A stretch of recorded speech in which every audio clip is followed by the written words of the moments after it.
हरे कृष्णा। आध्यात्मिक मार्ग पर मेरे पक्ष में पूरी सृष्टि है। पूरी सृष्टि का मतलब जानते हो? पीछे देख रहे हो, भगवान श्री कृष्ण।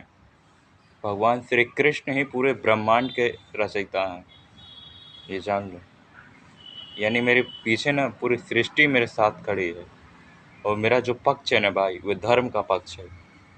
और धर्म का पक्ष जहाँ होता है वहाँ भगवान श्री कृष्ण स्वयं खड़े तुमको मिलेंगे हमेशा। मगर जहाँ अधर्म का पक्ष होगा वहाँ भगवान श्री कृष्ण जानते हो अपना सुदर्शन चक्र लेके खड़े होंगे, सीधे कहानी खत्म कर देंगे। और ये जीवन की सच्चाई है। और एक चीज़ याद रखना कि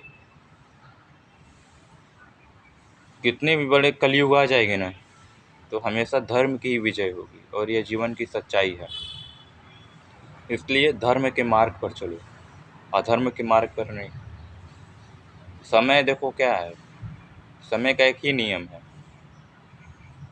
कि व्यक्ति को बदलना है खुद को। और आज का समय क्या कर रहा है कि अध्यात्म से अगर व्यक्ति नहीं जुड़ेगा तो जीवन में उसकी कह सकते हैं कि शांति और सुख नहीं रहेगा। और देखो, मैं एक सामान्य व्यक्ति भी नहीं हूँ। मैं कितनी बार कह रहा हूँ कि मैं एक ऋषि मुनि हूँ भाई।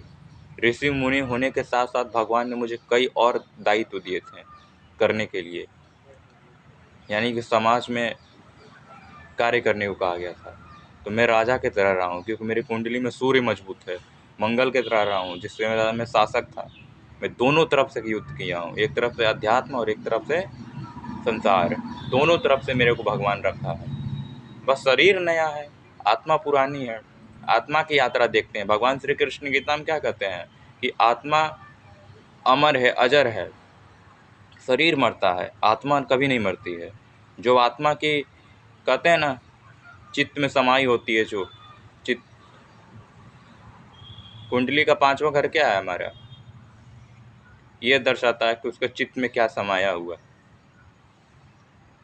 और कुंडली का 12वां घर दर्शाता है कि व्यक्ति का कह सकते हैं कि जो स्वभाव है कैसा रहा।